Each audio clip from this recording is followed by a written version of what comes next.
Supreme Rice. Since the 1930s, supporting Louisiana farmers and communities throughout Louisiana. To find out more, go to supremerice.com. Live at lunch. You are looking live. Live at lunch. Live at lunch with Ott and Hanny on 104.5 ESPN, Baton Rouge. What the hell's going on out here? Now, here's Jimmy Ott and Charles Handegriff. Yeah, for some reason or another, you sound a little taller on radio. Is it live? Is it live? Is it live? Is it live? From Big Mike's Sports Bar and Grill in Denham Springs, welcome to the Monday edition of Live at Lunch, 104.5 ESPN Baton Rouge. I'm Charles Handegriff along with Jimmy Ott, Max Gotro here at Big Mike's. Braxton back in the studio.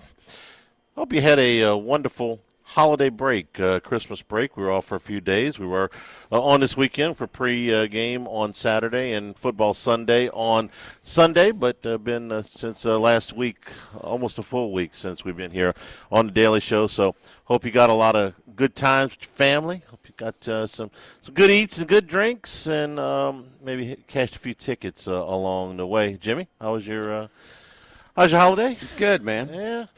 Max is sitting on more winning tickets than a little bit, so we're gonna bring him in. His annual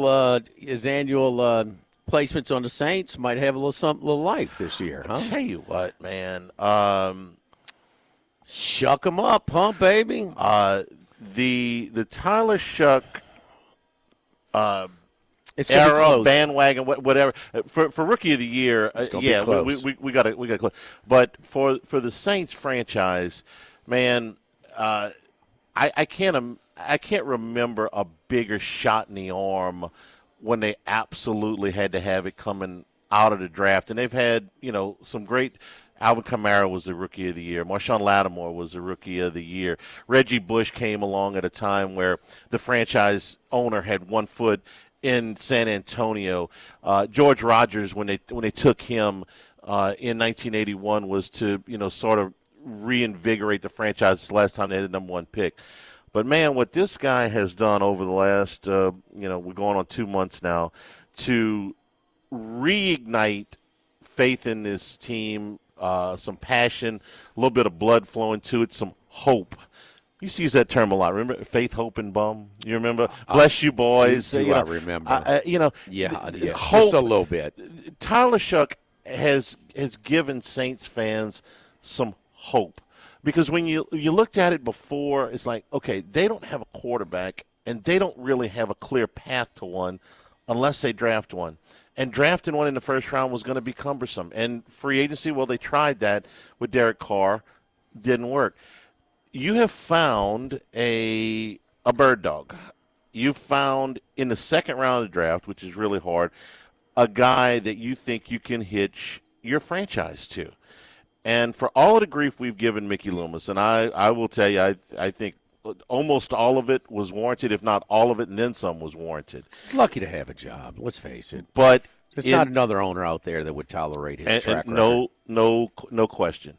But this draft, to find Tyler Shuck in the second round, and to draft Banks in the first round, and all of the other Sanker, but to find Tyler Shuck, you could have stopped right there. You remember when Ditka wanted to draft Ricky Williams and go play golf?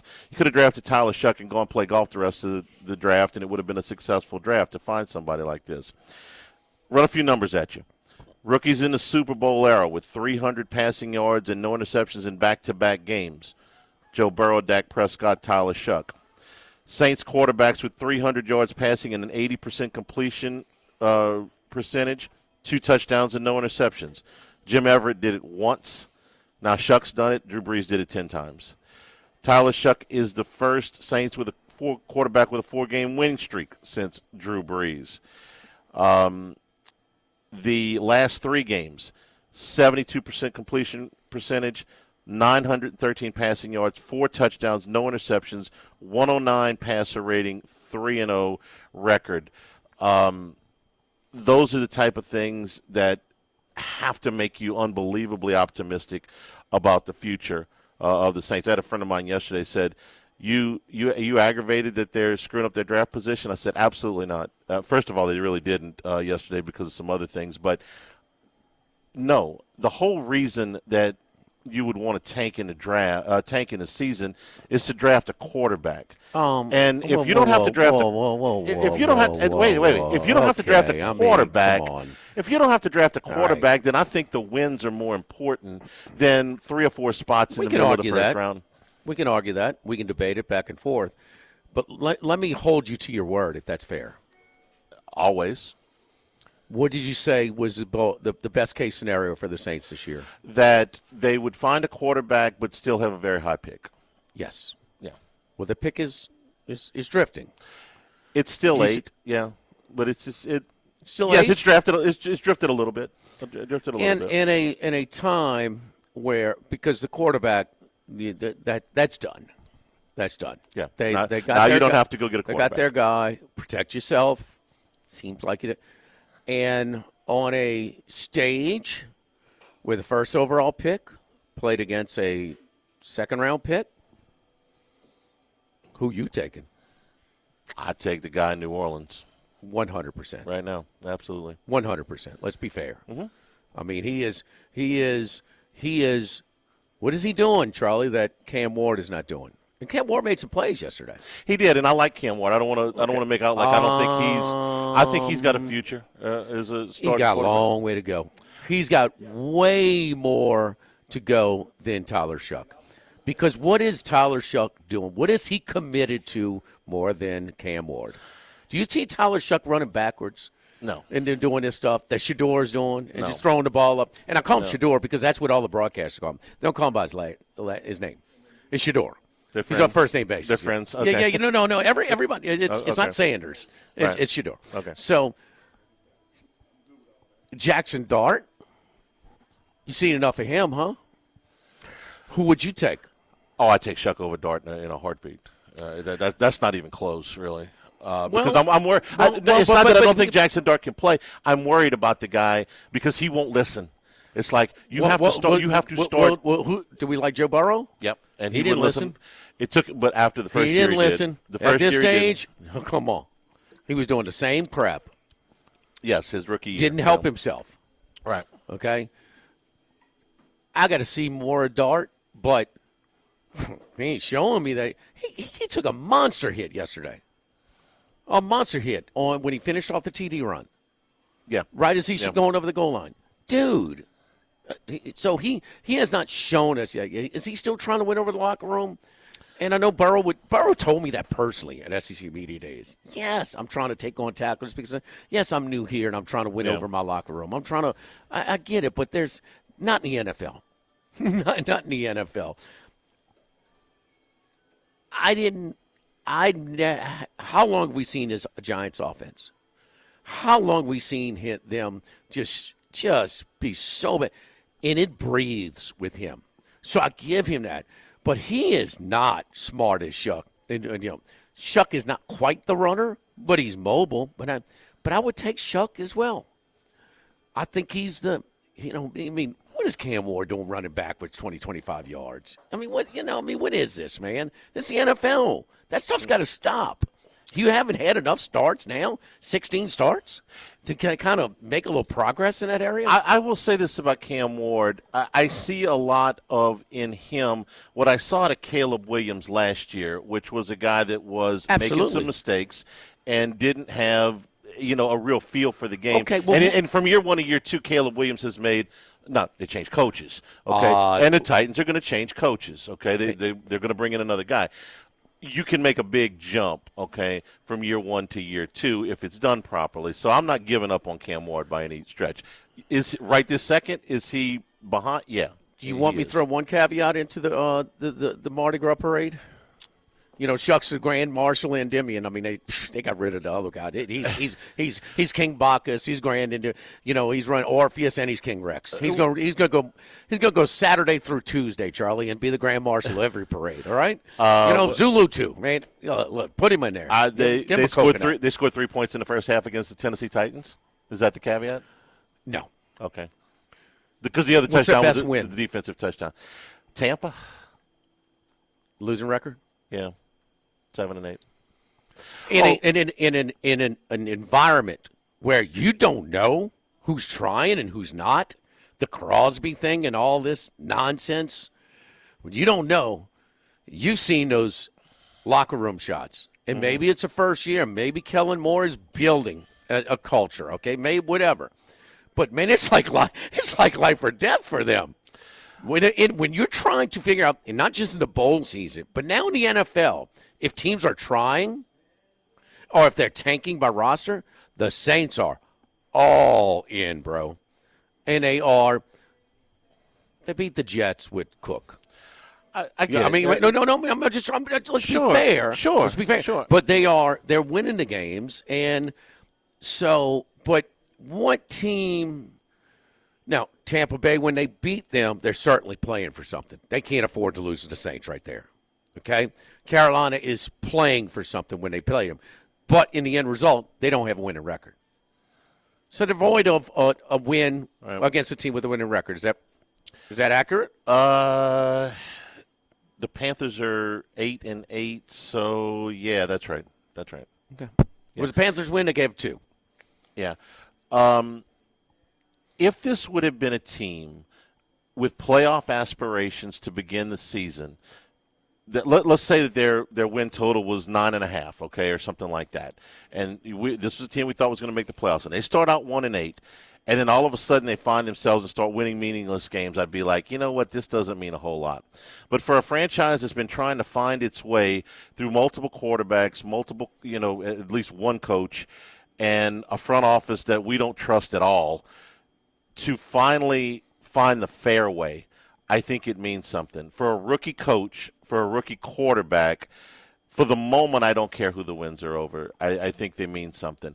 If they didn't have a quarterback, if they were doing all this with smoke and mirrors and Spencer Rattler, and I'm like, look, this is all fine and good, but you still don't have your quarterback, and you're ruining your chances to get one in the draft, I'd be like, no. But since they found a quarterback, and because they're trying to build something, and because they're trying to give fans like the ones we talk to all the time, some hope. Oh, no. This is invaluable. The hope is there, bro. The hope is now there. No, you don't have to give much to give this group of no, hope. You don't. But you've given even the cynical fans like us. No, that I'm trying to be. No, you found your guy. Yeah, you found your guy. You found your guy. And you found some other guys that can play, too, in that draft. The thing I like about Chuck is sort of his situational awareness, whether it was his feet, whether it was his arm, whether it was some touchdowns against Carolina first time, whether it was yards this time, yards against – he's doing enough to win games. And he's doing what it takes to get in position to win games and secure them. That could be coincidence, but I've seen enough of it to where, no, I think he's got a little situational awareness where he's altering his game just a little bit to find. And listen, the other thing we have to be fair on, well, how great is his offensive line? How is his protection? How are his weapons? And how is his running game? Limited. Okay, across the board, limited. Limited's a nice number. Yeah. So what do you mean? Well, Cam Ward's dealing with a limited supporting cast. He is. Okay, so, and the biggest thing is, do you have a young coach and an inexperienced quarterback? Do you have this little tandem where they're both happy to be there? They're both, want to start. I mean, I know we want to start the parade, but there's a chance because this guy, he doesn't blow me away with his charisma or his personality, and so I'm not like super moved, but it seems like he's identified in the locker room. No, I need Demario Davis speaking for me sometimes. I need a guy like Chase Young. Is he getting the most out of Chase Young? Getting the most. Chase Young at this point looks like a bargain for what they paid for him. Okay, but where was he before? And he missed 5 games to open the season, and he still feels like listen, a bargain. He's thrown as many passes as Shuck is in the locker room. He's giving out so many game balls. Yeah, okay, but I mean, look, beggars can't be choosy, right? With the Saints operation. So you might have a chance where you got a little tandem there. And the funny part is that it's just interesting. I'd like to see him against a little bit better competition, and that's fine, and that'll no. I'm saying I think they kind of like Chicago got lucky. They got lucky. Now they're in these games, and they got lucky against the Packers, but they were right there with San Francisco in a pivotal game. I mean, they're more prepared. They went to Philadelphia and leaned on them, okay, which that defensive front won that game for them yesterday, okay? They're still pretty damn good. I hadn't seen Josh Allen, and they got some yards in the second half, but they were hard yards against Philadelphia I'd like to see them against a Philadelphia, against a Buffalo again. I'd like to see him. Just to take that next step. For the moment, I'm okay with how they finish out with Atlanta, and that's fine. What I give him the most credit for is he didn't lose his locker room at 1-8. It would have been very easy to lose the locker room at 1-8. Aaron Glenn, who the Saints pursued, said, "Nah, I'm going to New York." Has lost his locker room. Lost it a month ago. Okay, you think were they playing hard yesterday? I mean, have they played hard? No. No. Okay, he's lost. No, they put Cook in there. He's lost his locker room. Okay, he's lost. They made the front office made the trades, which they Saints won a couple of games in the middle of the year. They did, and then the front office said, "Okay, we're gonna move a couple of veterans." Saints moved a couple of veterans. Okay, they moved Shaheed. They were selling, and as they should have been. And you still kept the locker room. That means something, I think. No. It's how you improve over the course. Are they not way better than what they were early? And then, look, the quarterback too. And that was that could be a little bit of a, you don't want to put a quarterback in there too early. They could not have picked a worse spot to start Tyler Shuck at the Rams, coming off their bye. Sure, I mean, maybe the best team in the league coming off their bye, and you go throw a guy in his first. I mean, you could not have been. But and then they won, and then they went to Seattle, and that got sideways, and sometimes it happens. But Shuck to overcome that too. No, as far as exceeding expectations. And how they've improved and how they kept it together, and you found your quarterback, and it seems he's your, and your coach. How about your coach? You may have found your coach and your quarterback for the future. I'll tell you the near future for sure. Okay, but this is an A+ compared to where my expectation level was.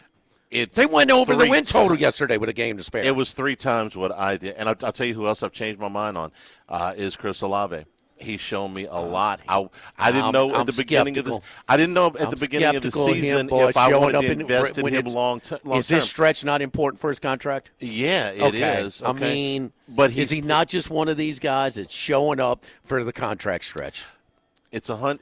You don't know that. His numbers have been good when he's played. Okay, I was worried about his ability to stay healthy for 17 games. He's found a way to stay healthy for the contract stretch, huh? Well, stayed healthy. Be leery, Charlie. Be leery. I was leery before. I'm less leery now. Okay, because the injuries are only last year. He played 15 games his first year. He played 16 games his second year. He was 1,000 yards both of those times, and he's played all 16 games this year through a little bit of pain, and he's having his best season statistically so far. And he has, when he could have shut it down, and yes, the contract's in play. I won't dispute that at all. He has said, no, I will play through this, I will play through that, and there's been no concussions. I'm ready to move forward with Olave. Do I think he is Jamar Chase or Justin Jefferson or anything? No, but I am ready to move forward. Charlie, history has told us, though, these guys that show up all of a sudden and have their best stretch before the contract, it's a flip of the coin. He had good numbers his first 2 years, too. He had good numbers his first 2 years. We're here. He stayed healthy this stretch, too. He stayed healthy. Be careful. 3 out of the 4 years he stayed healthy. So no concussions. I'm fine with him. What's stopping him from getting another concussion? Nothing, but, I mean. Well, that's part of it, too. It's still pro football. We're here in Big Mike's Sports Bar and Grill. Live dancing every Wednesday night. It's Monday night. Charlie loves coming to the live dancing. I do. I bring Max because he's the one that started with the line dancing. All you can eat ball shrimp on Monday nights. Dollar Wings every Wednesday night. And, of course, we tell you about one of the best happy hours anywhere in the Baton Rouge area from 3 until 7 Monday through Friday and all day starting at 11 a.m. on Sunday. It's $2.50 beer draft and bottles. It domestics. It is $4 Wells and $5 wine here at Big Mike's 3 to 7 every day. And, again, all day on Sunday. You're watching the NFL. You're watching college basketball coming up. You're watching NASCAR. Do it at Big Mike's. We will be closing at 5 p.m. on New Year's Eve, but we will be open on the weekend for the final weekend of the NFL. Faith, Hope, and Charlie. We're here at Aspen Square in Denham Springs. Big Mike's, live at lunch, 104.5 ESPN Baton Rouge.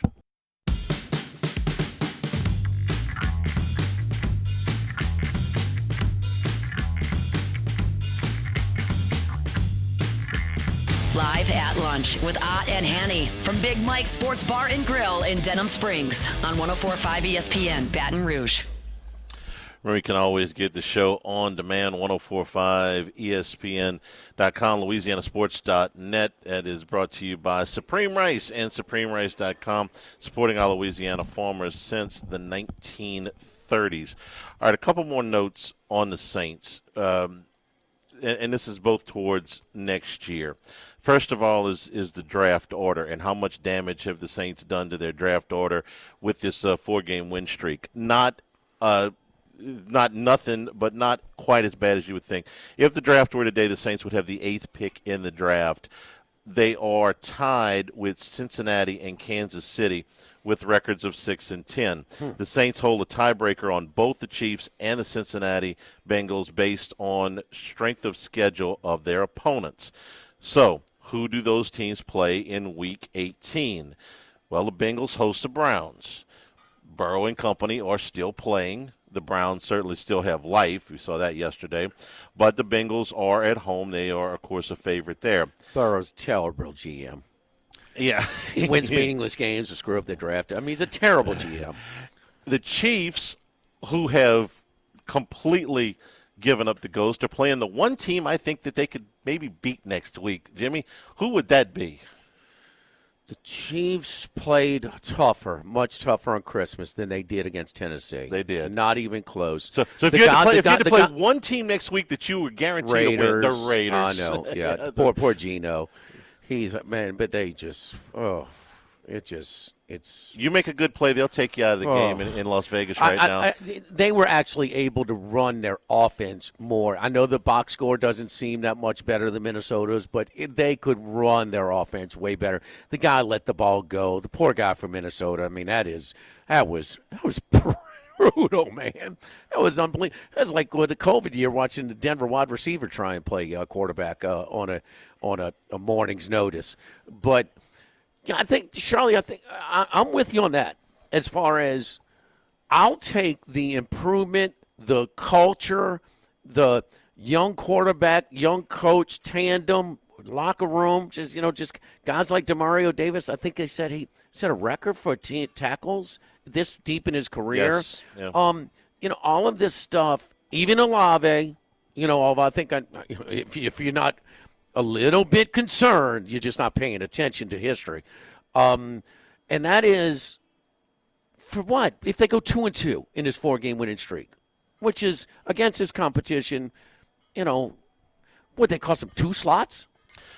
Yeah. You know what I mean? Essentially. You would have been at 6 instead of 8th? 6 instead of 8th. So top 10, all this good stuff happening, no, I'm with you on that.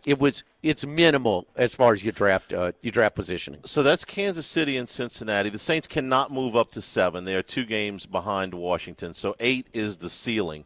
They are also in play with Atlanta, who plays tonight, who has 6 wins. And then if they were to win next week, potentially Miami and Tampa Bay. But let's just hold it to the 6-win teams for right now. The other thing that's in play here, Jimmy, if we're looking to next year, is the last place schedule. And the Saints are in position to have that as well. It depends on what happens tonight with the Falcons against the Rams. And, of course, what happens in next week's game. The Saints lost to the Falcons already one time. So you could have potentially, if things fall the right way, even with a Saints win next week, still the eighth spot in the draft and still the last place schedule. Could happen. You are rooting for Atlanta tonight if that's the scenario you want against the Rams. Of course. Okay, and then the strength of schedule for the opponents of the Saints and the Falcons is very, very close. So I'm not going to try to predict that, but just if you're trying to say, well, you're playing for next year, okay, draft spot, you're in pretty good shape, even with a win. Strength of schedule depends, or the last place schedule depends on the strength of schedule if you do beat Atlanta next week, and depends on what Atlanta does tonight. So you could get the best of all worlds here in the next week. It's kind of like those interviews, preseason when I did some Saints stuff, and they're like, "Well, are they trying to?" I was like, "No, they're trying." One thing, and the Saints are the top of the list as far as teams. Well, are they trying or not in their situation? It's not. It's 100%. It's like the damn Super Bowl, and you go play the Falcons. And what is the? And what is the difference between a third place schedule and a fourth place schedule? Let me just give you. Falcons only since the what's the name? The Dolphins is one of Shuck's losses, right? Yeah. And when they didn't even compete with the Falcons at that time, if you remember. That was like men and boys that day. The difference between a third-place schedule and a fourth-place schedule next year would be the difference. I'm just going to give you a couple. The difference between playing the Cardinals or playing the Rams. The difference between playing the Giants or playing the Commanders. The difference between playing the Jets or the Dolphins. The difference between playing the Browns or the Bengals. You think the Jets and Dolphins are a big difference? They're going to look a lot different next year. I don't know. It's hard to say. They're both going to be having new quarterbacks. But the difference between playing the Titans or the Colts, the difference between playing the Raiders or the Chiefs. I mean, this is Raiders and Chiefs is massive. Dolphins and Jets, I think is Cardinals and Rams, massive. Yeah. Browns and Bengals. You would think, but you don't know. Burrow could be hurt. Titans and Colts. You don't know there. Yeah. I mean, who's quarterback in the Colts? Right. Giants and Commanders. Is Jones going to be back? Probably not. It might be. You saw Cousins return. Huh? Yeah. It might be the difference in 3 games. 2 or 3 games next year. You mentioned 4. You mentioned 4. There's only 3. Well, you play the same. You play 2 divisions, and then you play everybody. So that's 8, and then 14 is your 6. So it's 3. And you play one of the corresponding last place teams out of the other conference. I don't know who that is going to be. So it's 3. Yeah. Okay. Well, that more than 2. What are you used to? That matters a little bit. So and schedule matters. It's just tricky to predict sometimes. Mm-hmm. One schedule, the NFL, absolutely. A couple of schedules, and it's the 2 guys that have the coach of the year. They're neck and neck with Seattle. With San Francisco holding on last night against Chicago, and with some people saying kind of the game of the year, standalone game, NBC. It had a little everything. It came down to last play. Yeah. It was so those were perceived as favorable schedules coming in. San Francisco was voted the most favorable schedule going in, and it has helped him out. Both have helped him out. And if you want to take the New England model, okay, started to gain a little momentum last year, got the last place schedule, got their quarterback. Did they finish strong last year? I don't recall. They were playing better at the end of the season last year. Yeah, they were. 1-7. Shuck them up, took over, and they're 4-3. 4-3 now, 5-3 now. They didn't win. They won 2 of their last 6, but they were Charlie. That is not grounds for a Mardi Gras, grand marshalship like Shuck. No, it's not. Oh, it's not. They just played a lot of close games down the stretch. They were playing better, but they got the last place schedule. And it helped them this year. Cleopatra to All Ladies Parade. Is he the grand marshal for them too? Well, I like Drake maybe a lot more at the end of last year than I did at the beginning of last year. Didn't you? I can't recall how. He didn't play at the beginning of the year. He did like Shuck. He didn't win the job out of camp. They was reset for the first 5 weeks. How many? I think? The new coaching staff has a lot to do with Foxborough and Chicago. No a argument. lot. No a argument. lot. Yes, indeed. Don't forget our friends at Legacy Title. Chad Reynolds and Legacy Title for all of your real estate closings. 296-0060. Full-service title company servicing all of South Louisiana. Our great team at Legacy Title wants to wish you and yours Merry Christmas, Happy New Year. Ashley Donald, Adrian Galata, Michael Platt, Mariana Haynes, Natalie and Bradford Smith. Buying, building, refinancing. Nobody chooses but you. Just Chad Reynolds at Legacy Title. 296-0060. Live at Big Mike's, live at lunch, 104.5 ESPN Baton Rouge.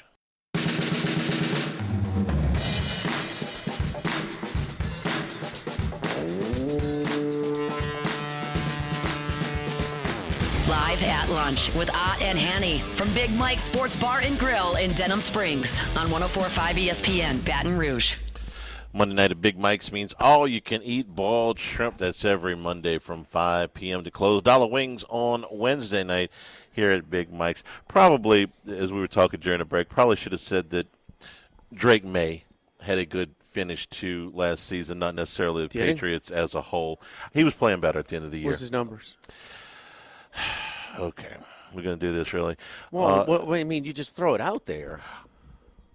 I had him on my fantasy team. That's why I remember that he had. But I will get you a game log if you like. If you were still playing him that late. Yeah. So he had to be, his production had to be good. You know, garbage games, garbage yards. You know. Last 5 games, he threw 6 touchdowns and 2 interceptions. He was throwing for about 220 or so a game, and he was running the football a little bit. He had a couple of rushing touchdowns. He's really playing at a high level.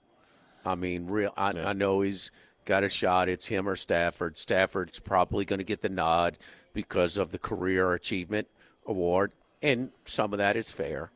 I mean, you know, they've had some of these years by quarterback, and it didn't sustain. I'll be surprised if it's not sustained. He moves. He's making better decisions than Josh Allen. And Josh Allen's got way, way more. I mean, did you see some of those plays yesterday?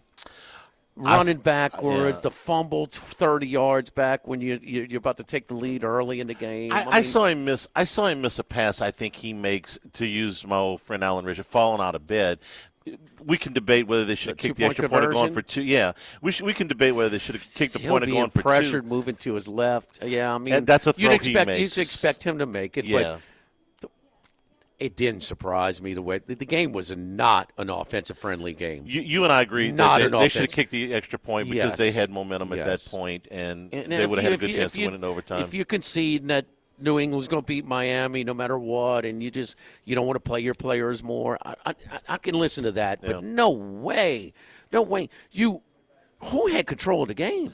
You want to extend the game. Yes, at that point, you want to. Philly's got a whopping 0 yards passing the second half. 0. If I've got Josh Allen, I expect him to make that play. But it wasn't one of these 44-41 Buffalo games. No. I'm going to do it. I would have kicked the extra Philly point got also. a lot of stops yesterday. A lot of stops. Has still a really physical football team. For all of their BS this year, that's still going to be a hard team to beat and knock out of the playoffs. We had some good games yesterday, but the last one was probably the best. The 49ers and Bears, man, very first play from scrimmage, the Bears get a pick 6, and after that, Brock Purdy.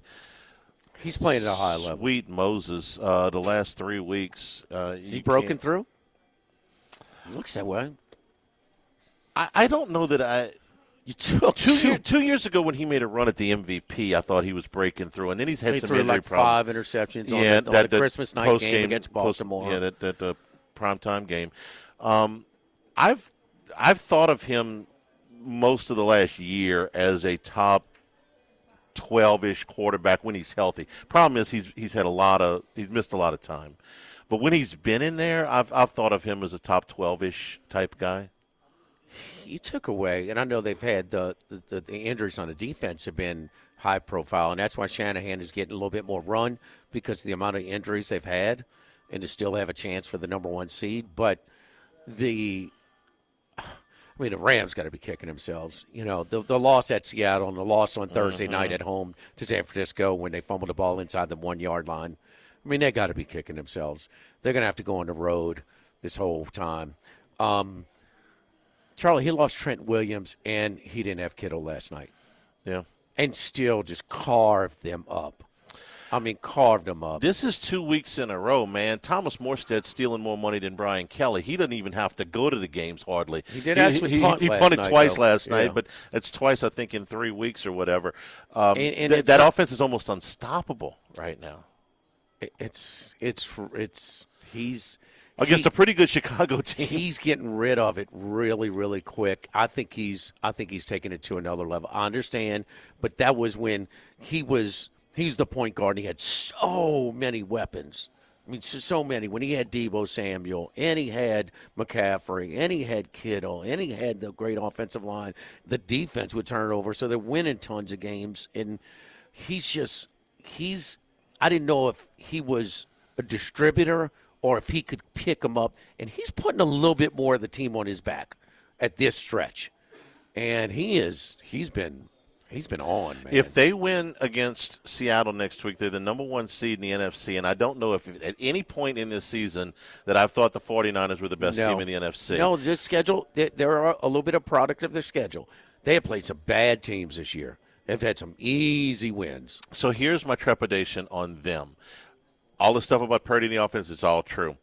38 points to the Bears last night, 7 of them on defense, okay. 27 points to the Phillip Rivers Colts, and I love the Phillip Rivers story, but he's 44 years old. 24 points to the Titans. The week before that, we saw the Titans yesterday. This defense is it's not close to what it was. Very vulnerable. Buckner, Bosa's out. I mean, just a Warner.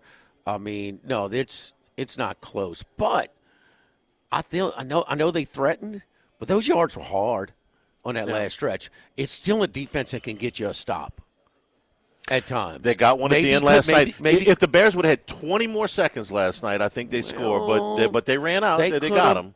I wouldn't totally nitpick, but they could have gotten a little bit more. I mean, 4 seconds to get a slant off. We'd still have another play. Yeah. I mean, they could have. They kind of sold out with the hitch and pitch because if that was tackled in bounds, they were going to really have to hurry. Yeah, you gotta do it like a Buffalo did. You gotta get out of bounds too. Right. You know what I mean? You just that's what I said. They kind of sold out. If you were going to play hell, get another play. For him to now, at least they didn't hesitate when they called. I would have gone down and spiked it. Yeah. I mean, but at least he didn't think about it. A couple say he did. He's really good. You don't think Detroit misses him? You don't think Goff misses him? Gosh, Jeez. a ton. Dan Campbell is the guy who misses him more than anybody. I want to take over play calling when we're going to play the Commanders when they were couldn't stop a nosebleed. After they got past that, oh no, it's not just all you're gonna do this. They missed their coordinators. We were sitting in Beau Rivage, man. Those Lions fans are like, man, we thought we were going to lose them last year. We don't know. Good coordinators are terrible coaches all the time. He looks like he's that. And listen, there's a lot of candidates for Coach of the Year, and I think Vrabel is going to do it. I'm invested, so I'm biased. All right, but he's really, really good, and that's why we're sitting here with Dennis Allen playing footsie. Right. We're going to fire him 6 games in, and you don't. Screw I didn't up, want Belichick. I wanted that guy. But you don't screw up Vrabel. That's just a miss. Okay, Right. Another misstep. In the Saints organization, but Chicago's a great job. I mean, Shanahan's doing a great job. Seattle. I mean, no, there are a lot of really good. I mean, Lem Cohen. I mean, what's the biggest thing he's done? He's getting the most out of Trevor Lawrence. He has. Well, that's a big deal. That's the biggest deal. And it didn't take him multiple years to do it. He's done it. I mean, Canales at Carolina is a really good hell coach. of a job, man. As a quarterback Come on, coach, man. There's very good. some really good coaching jobs out there. And look, this Johnson at Chicago is in the conversation. If they gave it to him, I'd tip my hat. I don't want it, but yes. And because his team lost.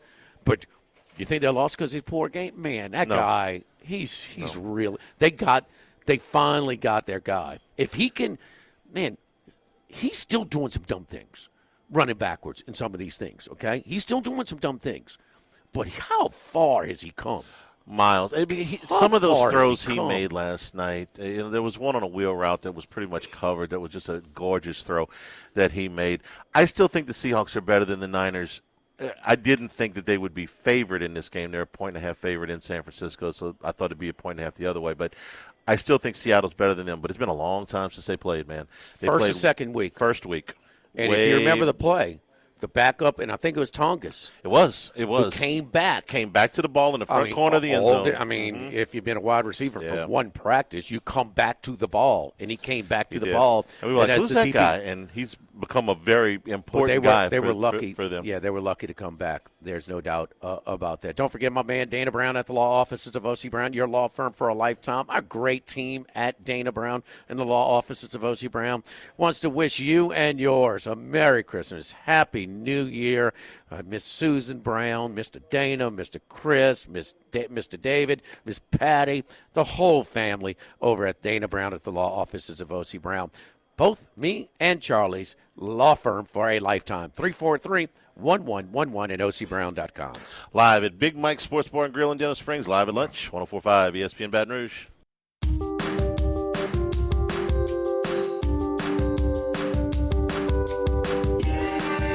Live at lunch with Ott and Hanny from Big Mike Sports Bar and Grill in Denham Springs on 104.5 ESPN Baton Rouge. Marcus Freeman staying in South Bend, ending any potential candidacy for NFL jobs. Where's he going to go? Why? Well, I wouldn't think he would go anywhere. He's got everything he wants there right now. He does, and a contract that, it's a private school, but is certainly in the area of 9 to 10 million bucks a year. The schedule downgrades by the year. I would think that BYU and USC, I think that it's a nice little switch. Everything he wants except the automatic entrance into the playoff, like they apparently want. Well, if his AD would shut up, he'd have that still secure too. It's going to work. It's in writing. Just needs to hush up.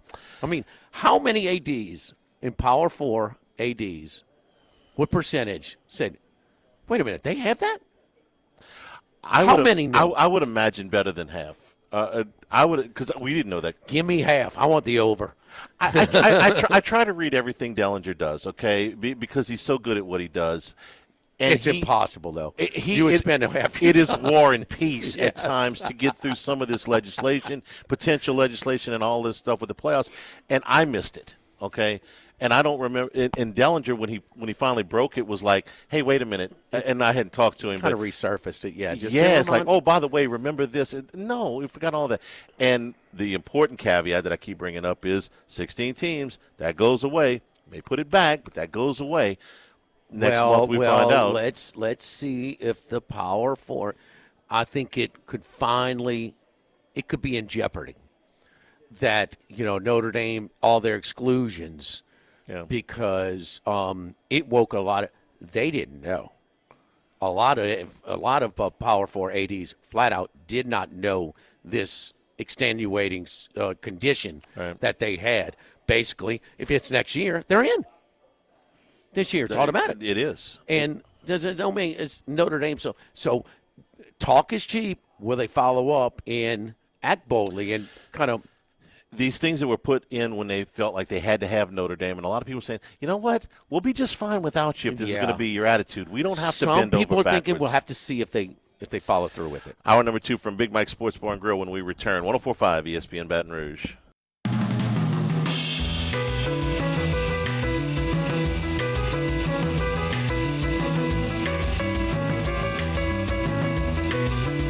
Live at lunch with Ott and Hanny from Big Mike Sports Bar and Grill in Denham Springs on 104.5 ESPN Baton Rouge.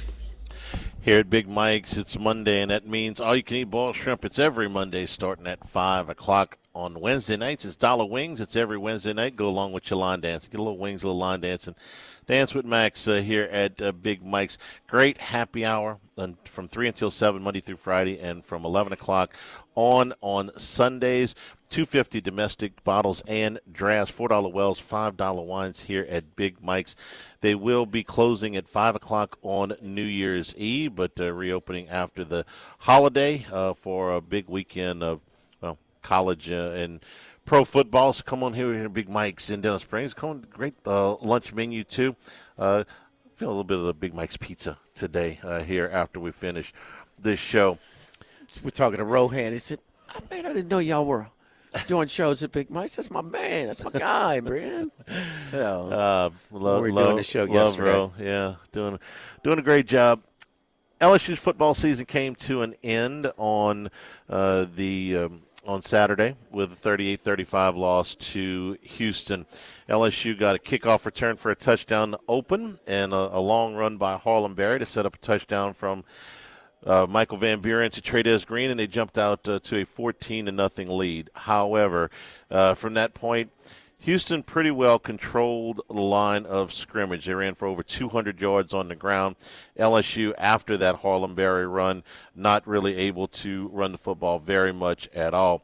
Connor Wegman, who LSU fans know very well, in fact, knocked him out of the game 2 seasons or last season, and ushered in Marcel Reed in the second half of that game against LSU, kind of the end of the road there at A&M. But Wegman had a very good start to the season. Through the first 8 games, they were 7-1, and he had only thrown 2 interceptions. In the last 4 games, they went 2-2, and he threw 7 interceptions. Well, in this game, he was extremely well protected, threw 4 touchdown passes and no picks. LSU did not have an answer for Tanner Koziel, who had 9 catches for 76 yards, a tight end. And you could easily see where LSU missed their 6 defensive starters. Their 2 ball hawks in the secondary, and Delane and Halsey were not there. All 3 linebackers were out. Koziel would have probably been guarded by Harold Perkins for at least some of those reps. Koziel was able to take advantage of his size and his separation to really hurt LSU there. And then, of course, missing the Weeks brothers hurt them in the run game, where Houston was able to pop it for about 4.5 per. Tigers did have some offensive life. Van Buren threw for 267 yards and 3 touchdowns. Trades Green had a real mismatch. They hit him 4 times, and 2 of those were touchdowns, but thought they maybe could have targeted him a little bit more. Outside of him, Kyle Parker also had a really nice game. The outcome of this doesn't matter very much in the grand scheme of things. A lot of the players that were on the field on Saturday night will not be on the field the next time LSU plays when they take on Clemson, and the coaching staff is obviously going to look very different. So, Jimmy, anything that you pulled out of this game that was significant moving forward? No, man. I mean, maybe some of the auditions for some of the replacements on defense didn't go that great. It's obviously a totally different defense. You play during any spot in a regular season. An opposing offense is not going to have 5 touchdown drives of at least 72 yards or more. Yeah. And that's just that's what you get. I mean, Houston wants the game more than LSU. It's just that simple. And LSU played silly. The 95 yards and penalties extended a lot of those drives too. 95 yards and a turnover. Yeah. -1 in a turnover. And not only did it hurt you with the giving up possession there, but it forced you to sit your most productive running back as well. And so you can agree or disagree, but that's the reason. The interesting thing is here is, don't give me Brian Kelly when you give him that type of a contract coming here, and we don't get to the playoff, and you try and tell me this 10th win. I don't buy that. I don't buy little consolation prizes. When you go beat Drew Brees, and Purdue's C team, by 100. Right. Okay, but Willie Fritz and what he's trying to build at Houston, absolutely. This is a team that's not that far removed from the American, and the difference. I mean, we're talking about making a clear line.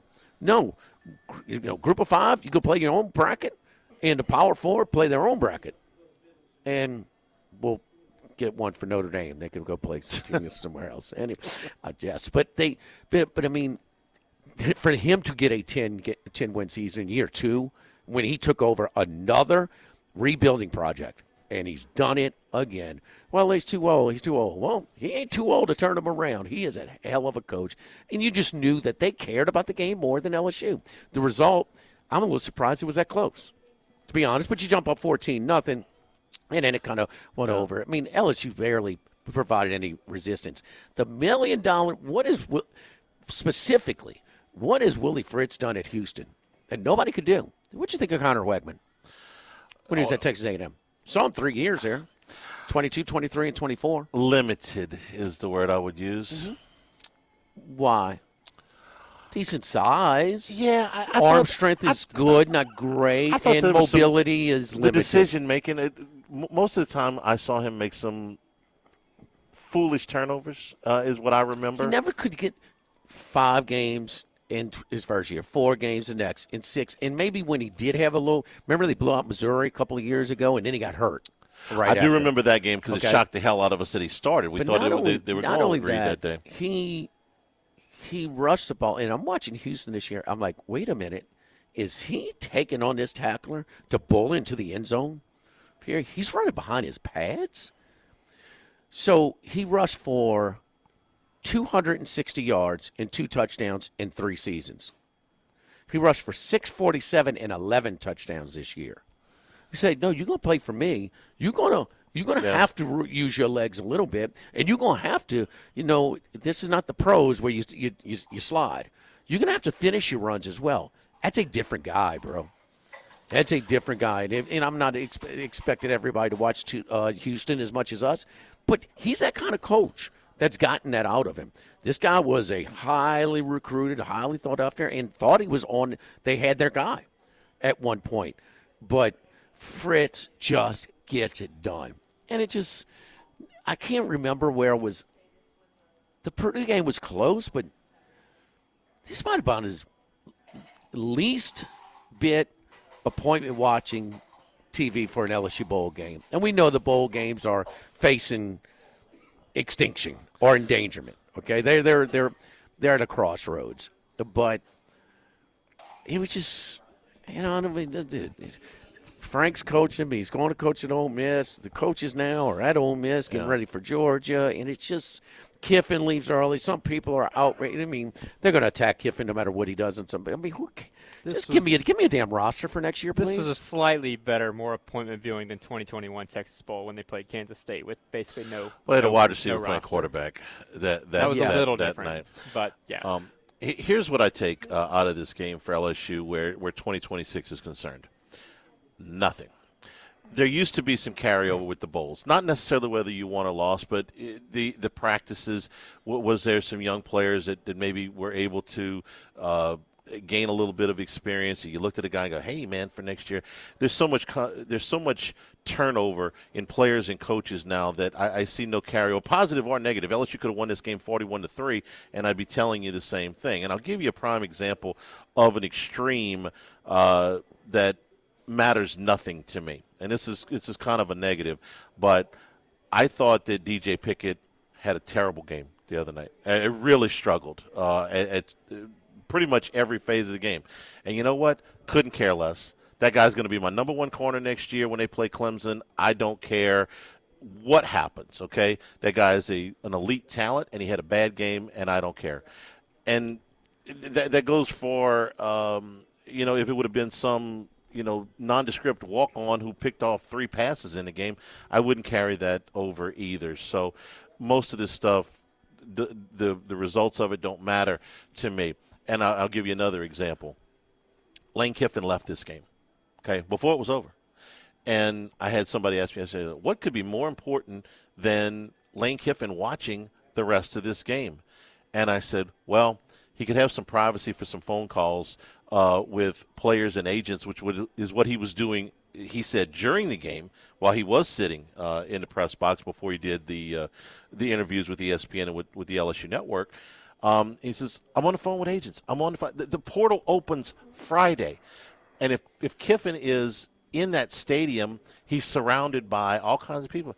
Needs some privacy. Go get on the phone. You can watch this film later for whatever aesthetic value it has for you. You got 8 months to do that. You've got 5 days before the portal opens. So if the head coach next year doesn't even think it's important enough for me to watch the second half, then how important can it really be? Because he does have more important things to do right now than to watch this football team. I mean, We agree on that, right? We talked about it yesterday with Roe. It's Not even close. I mean, it's just the level of excitement and motivation. It's not even close in this game.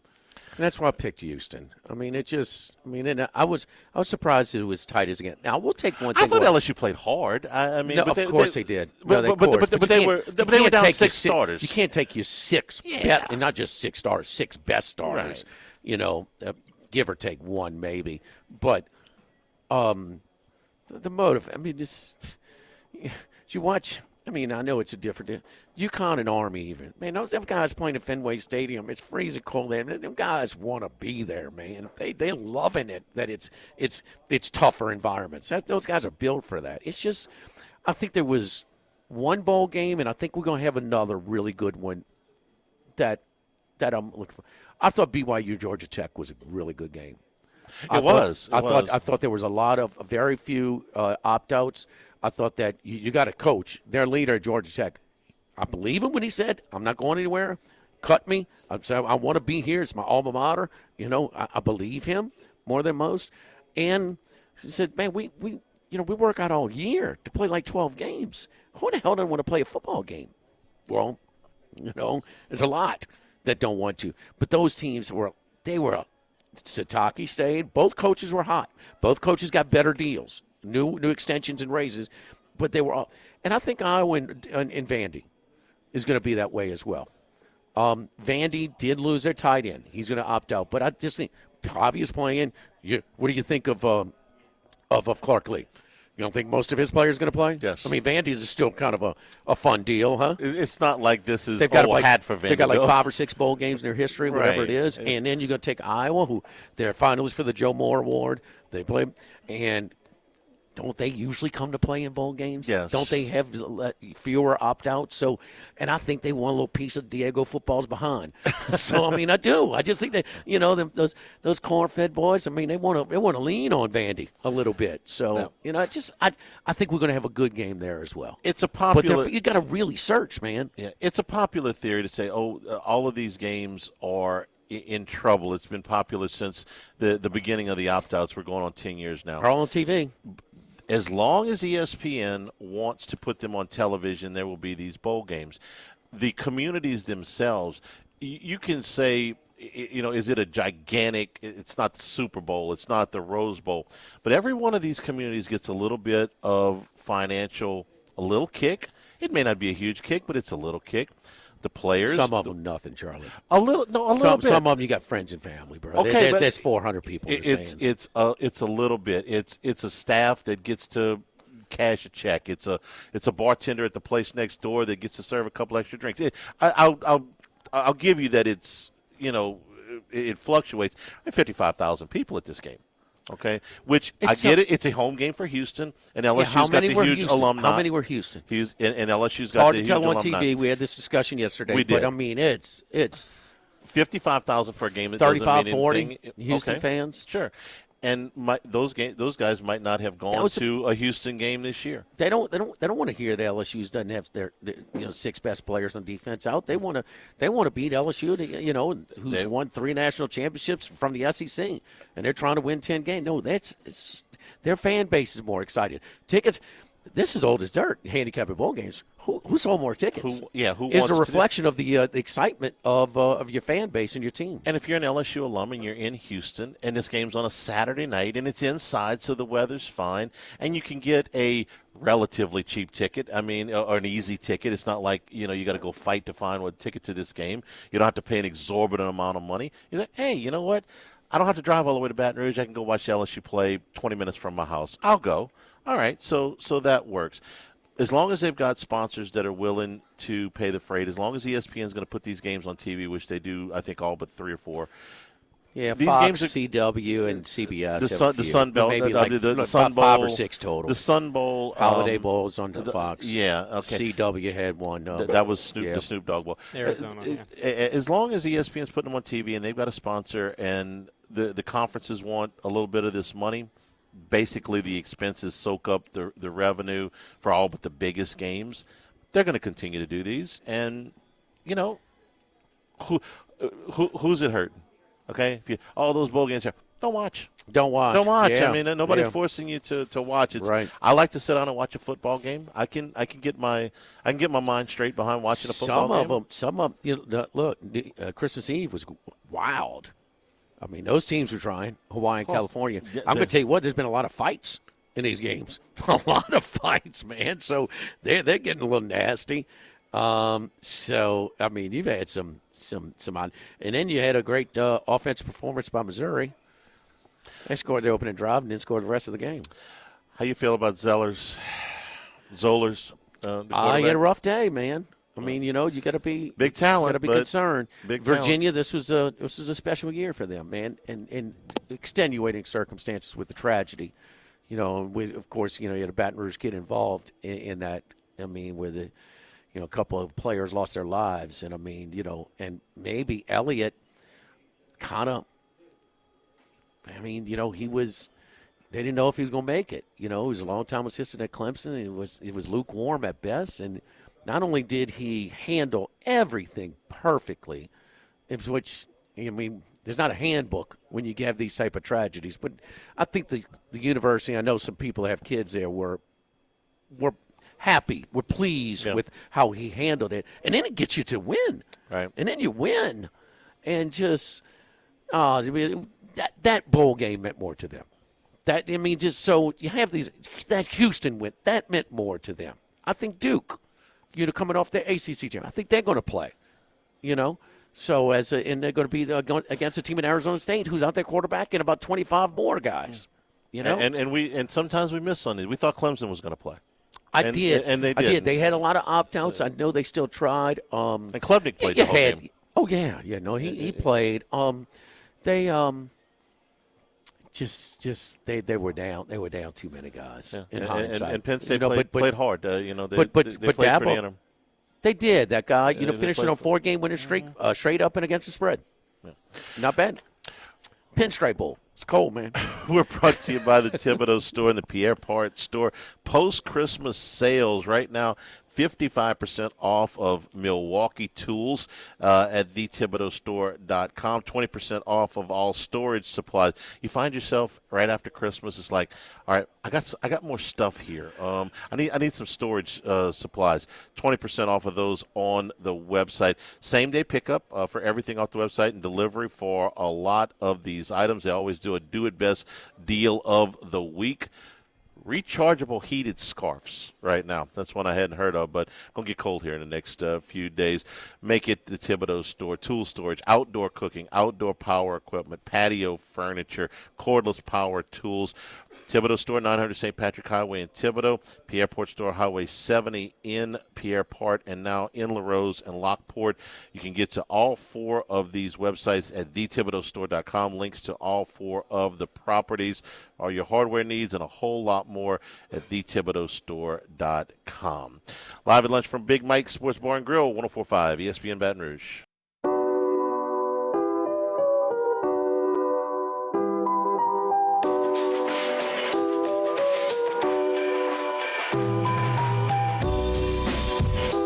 Live at lunch with Ott and Hanny from Big Mike's Sports Bar and Grill in Denham Springs on 104.5 ESPN Baton Rouge.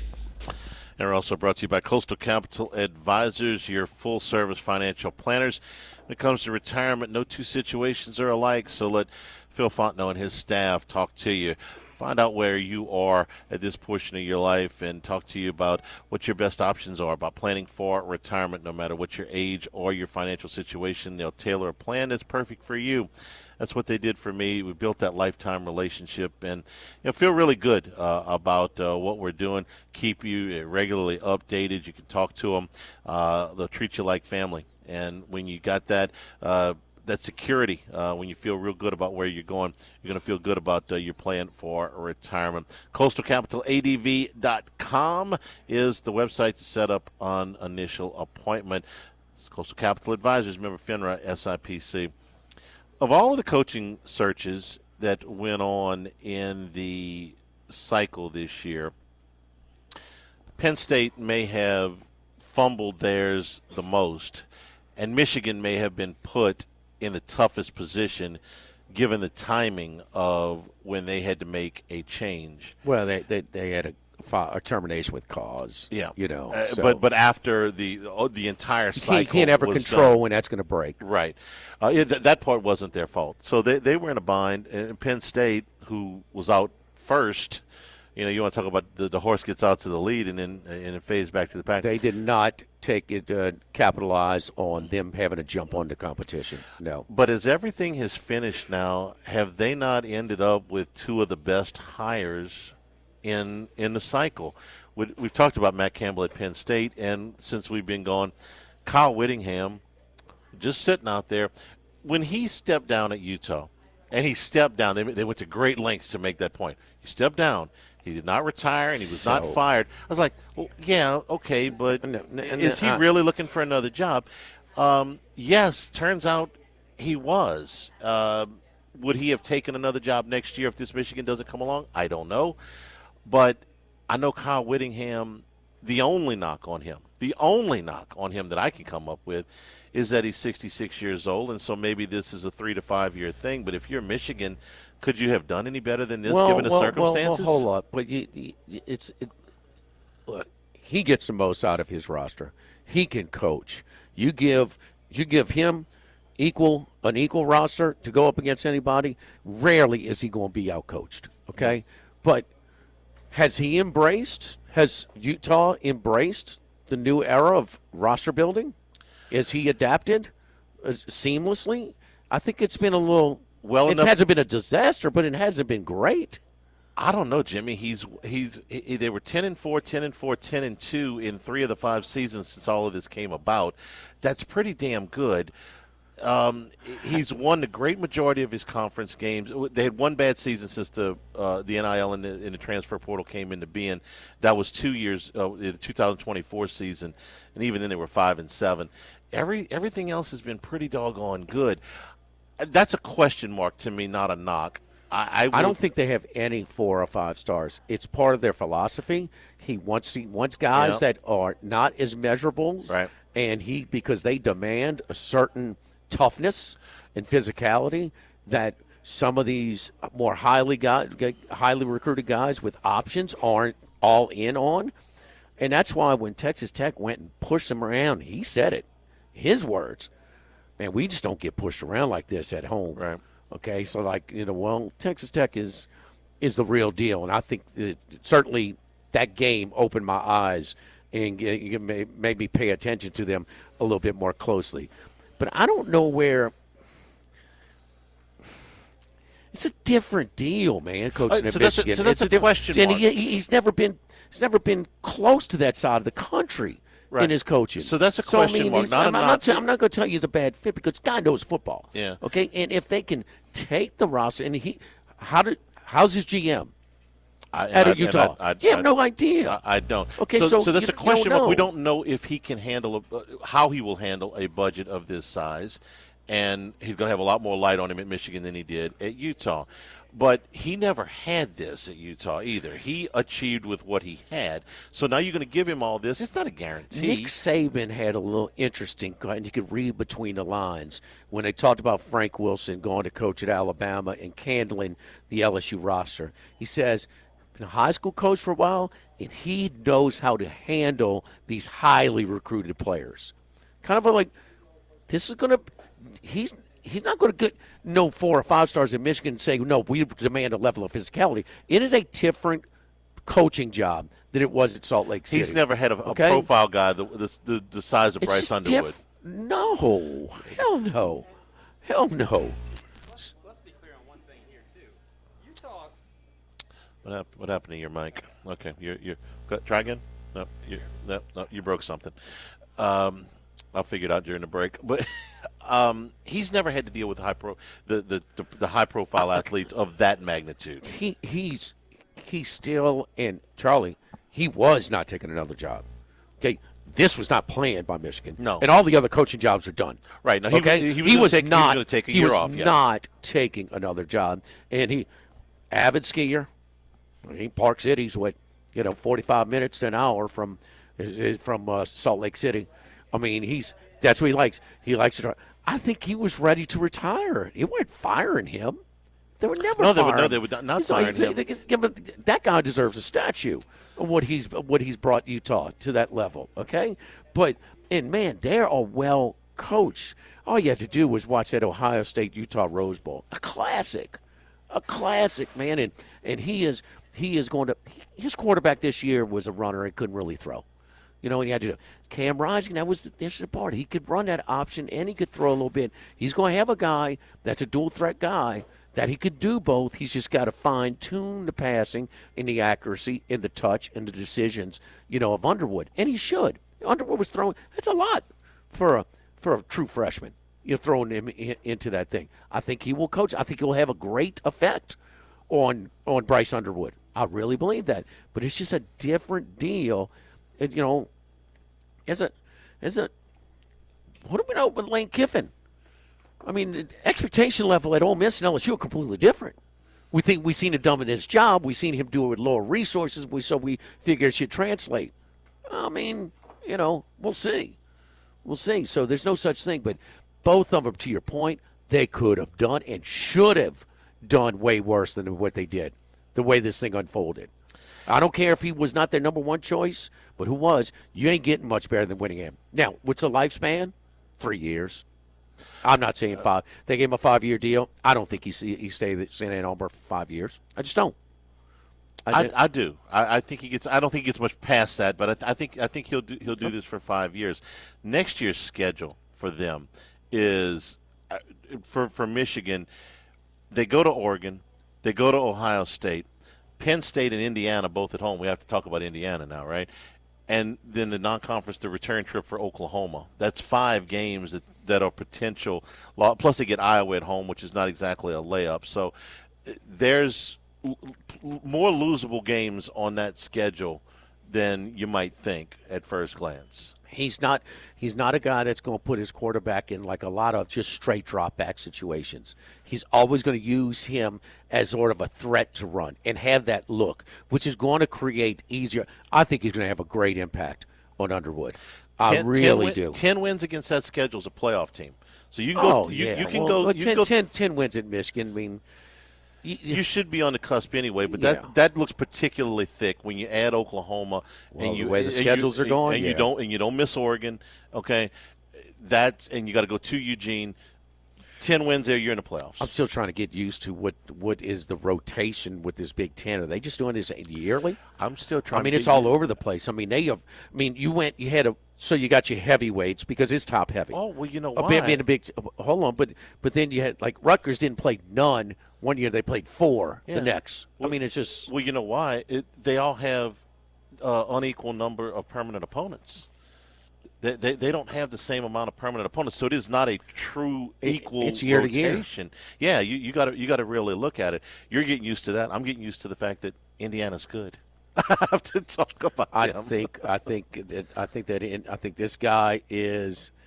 I think you talk about a guy that gets it. I mean, his evaluation, it's not just his money. He needs some money, and he's got some money. In Indiana, we talk about the largest living alumni base in the country. And you don't think they're excited? They've never been more excited. So they're jumping in front. And look, Kiffin has had that type of effect in Baton Rouge. I mean, are private donations up? He ain't coached a game yet here. Are they up? From what they have said, yes. Yeah. Very much. So, I mean, that's part of your job is to provide an excitement for your donor base. And I think Indiana's here to stay. I'll be surprised. I believe in the coach. I don't know that it's sustainable long term after he and he's not going anywhere for another job. I'm just saying at some point. Charlie's no gimmicks. They block and tackle. They're well coached. They're disciplined. They're just. As long as he's there, they'll be a factor. Last year was a little bit schedule related. I googled That's him. fair. I checked it out. But he capitalized on the momentum, and that roster is considerably better this year. And he should. They looking up at him, man. And if you're looking at a player in the NIL, we talked about Brendan Sorsby, the quarterback at Cincinnati. And I asked, who else is after him? Well, everybody's interested, but you better worry about Indiana. Yeah, Indiana's better worry about Indiana. Very much a player. Mm-hmm. when it comes to him. There's no doubt about that. Don't forget our friends at Total Maintenance. Total Maintenance, one of South Louisiana's oldest and largest AC and heating places in South Louisiana. Since 1980, my buddy Lucas Ragusa doing a great job over there. And it's cold. It's getting colder. Tomorrow night's going to be in the high 20s. You're not thinking about the AC system right now, but Total Maintenance is offering $5,500 off select systems right now, as well as steep discounts on the ductwork you have to put out in replacing that unit that may be really old. If it's over 10 years old, if it was serviced this past summer, we'll come out and do a free evaluation of your system and lay out the options and recommendations for you. But if you're close to replacing that AC unit, now's the time to shop and get those discounts. Up to $5,500 off select systems when you call Total Maintenance. That's 480-1000, 480-1000, Total Maintenance. Live at Big Mike Sports Bar and Grill in Denham Springs, live at lunch, 104.5 ESPN Baton Rouge.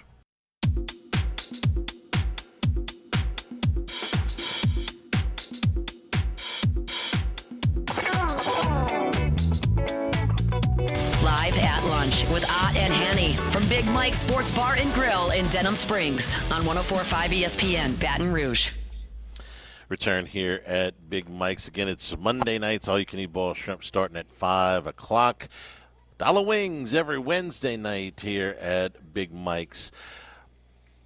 Can I ask you about one of our favorite teams to discuss, the Pittsburgh Steelers? The Steelers could have wrapped things up in two ways this weekend. Had the Ravens lost to the Packers on Saturday night, they would have wrapped things up.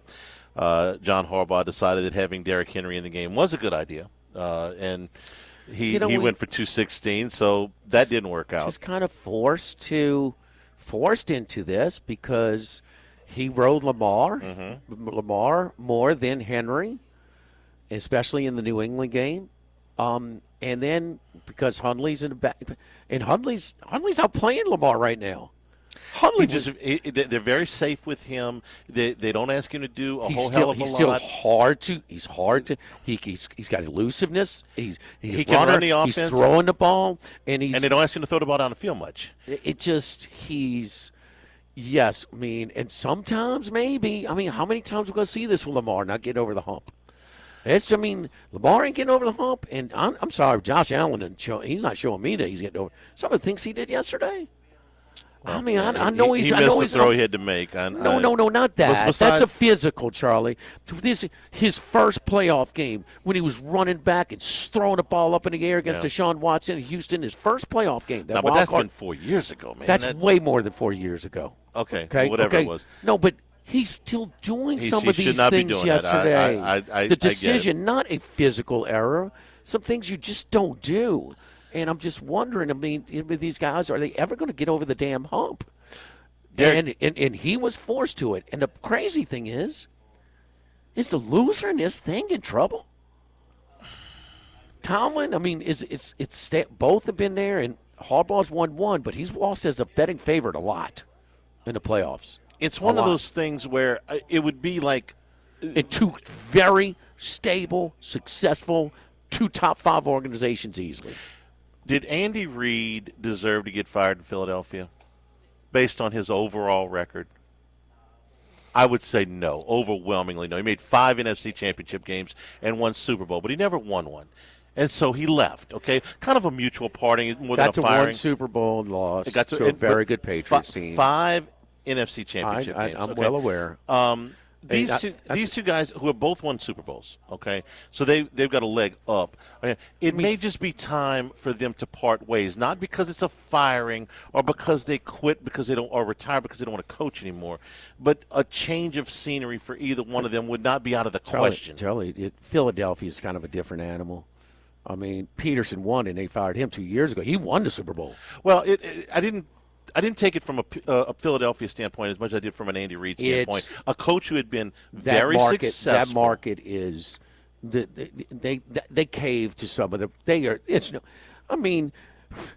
either booing you or carrying you off the field. I mean, it is It's a rough crew, man. Okay, then let me try again. Somebody like Marty Schottenheimer, who won 15 games in San Diego, and what you're trying to say is that still your message gets a little stale, and still what is the life expectancy of your average coach? What is it, like 3 years? Now, yeah. If you take maybe all 4? of the one and dones, I think it's less than 4 years. If you take most of them do, but there's some coaches that last a while that averages probably 3 or 4 years. Max, Google that. Come on. I would say between 3 point something, 3 point something. Damn. How long's Tomlin been there? 20 years. How long's Harbaugh been there? 16, I think, 17. No, it's a long time. Sean Payton in New Orleans. Okay, so he wasn't retiring, and so you're asking me the same thing about Andy Reid. I mean, with Harbaugh. Well, some of those losses in the conference championship game were at home. Mm-hmm. Okay, Carolina was at home. They were the better. Tampa Bay was at home. Yeah. I mean, so the losses. The only one was after Michael Vick won one playoff game. They beat them at home to go to the Super Bowl. So I know if two things will happen to the loser of this game. Okay, number one, if he leaves either one of these organizations, he'll be out of work only as long as he wants to be. Okay, because he would get a job in about 5 seconds. And either one of these organizations, if they tried to replace either one of these guys, will be looking for somebody exactly like him, but just with a little bit of fresh face. Okay, a little bit of a change of scenery, whatever you want to call it, because both of these guys are great coaches. They're both Hall of Fame coaches, really. But the message but it's no surprise that the organizations are very stable. They're not. I mean, that's just not opinion. Just look at the track record of Pittsburgh with the Noel forever, Cowher forever, Tomlin that's forever. 3 since the 60s. I mean, that's just there's 3 coaches in our lifetime. Yeah, I mean, if we're saying the average is maybe 3 or 4 years, and that's just off the top of our heads, I mean, these guys are going 20 years apiece. How long was Cowher there? Cowher was 15? there, I want to say, maybe not quite 15. I want to say closer to 12, but you can look it up. He wasn't there. He wasn't there as long as Noel was, and he wasn't there as long as Tomlin has been there. I want to say something like 12, but it might be a little bit more than that. These teams are going to play the last game of the regular season. It's the Sunday night football game because the Steelers lost to the Browns yesterday. The Steelers lost 15 years, Charlie. Was it 15? Okay. Yep. You were right.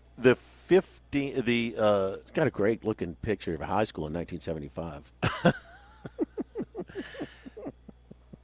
The Steelers lost to the Cleveland Browns yesterday with the playoffs on the line. Okay. Well, have the Browns been close?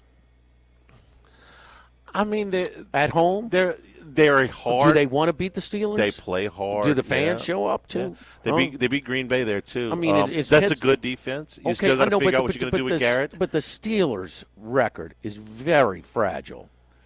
I mean, that's a divisional game. It's a tough game. I mean, some of their wins. They played a guy that won. They got it's. We've been waiting for this slide. We've been waiting for it, and I know and they still go to Detroit and win. That's a big win. Okay, All right, that's a big one. But I mean, even if they lose, it's still a winning record. No, I said that. Yeah. He's never had. He's had a winning record every time. But when's his last playoff win? So nobody's firing a coach that never had a. It's one had a winning record every time. But you can't go 10 years without a playoff win.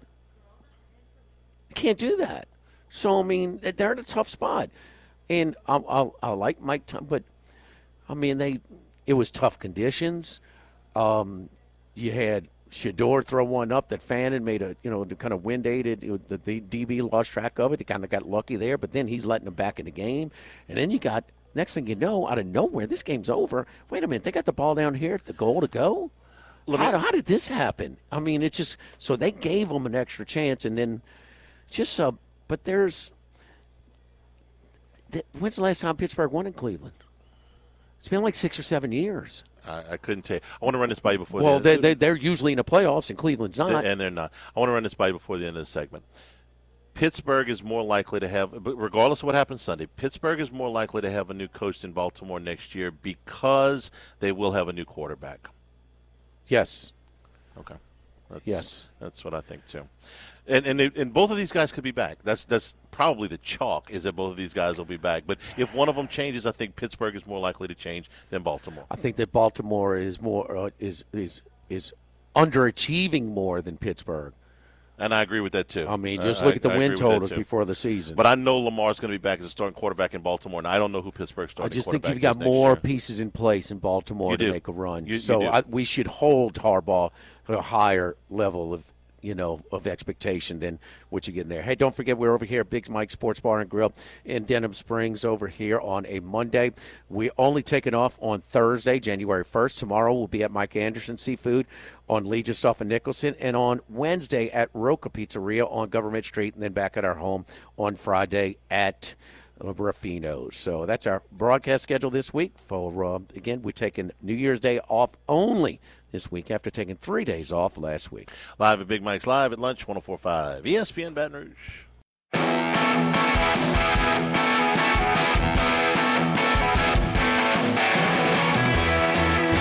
at lunch with Ott and Henny from Big Mike Sports Bar and Grill in Denham Springs on 104.5 ESPN Baton Rouge. Rams and the Dirty Birds tonight. We told you earlier about the potential ramifications for the Saints as far as draft position and next year's schedule with the Falcons. The Rams are a wild card. They can't win the division, but the difference between 5th and 6th place could end up being significant. It's the difference between a trip to Philadelphia and a trip to either Carolina or Tampa. A lot of support on the show. Rams are set. Are they? I'm trying to figure out if the tiebreaker with San Francisco if San Francisco wins, then it's with Seattle. So you've got multiple scenarios for the 5 seed here. So I think they've still got something to play for, depending on what happens with that deal next week. At any rate, we had significant support for the Falcons yesterday on the show. A division tiebreaker or a conference tiebreaker? It is. If San Francisco loses, it's a conference tiebreaker because it's a wild card. So the best conference record belongs to Seattle. It said last night on the broadcast that their seeding was set. Okay, so they're set. All right, then that's said. That what we like Green Bay is set. That's what they said on NBC last night. Okay, well then I'll take their word for it. Then who do you like tonight? Atlanta. Yeah, we don't know if the Rams are going to play anybody. A lot of fantasy ramifications tonight. Puka Nacua, Bijan Robinson. Thanks to the folks here at Big Mike's. Tomorrow we're at Mike Anderson's. From all of us here, thank you and good afternoon. Stay tuned for Hunt Palmer on 104.5 ESPN Baton Rouge.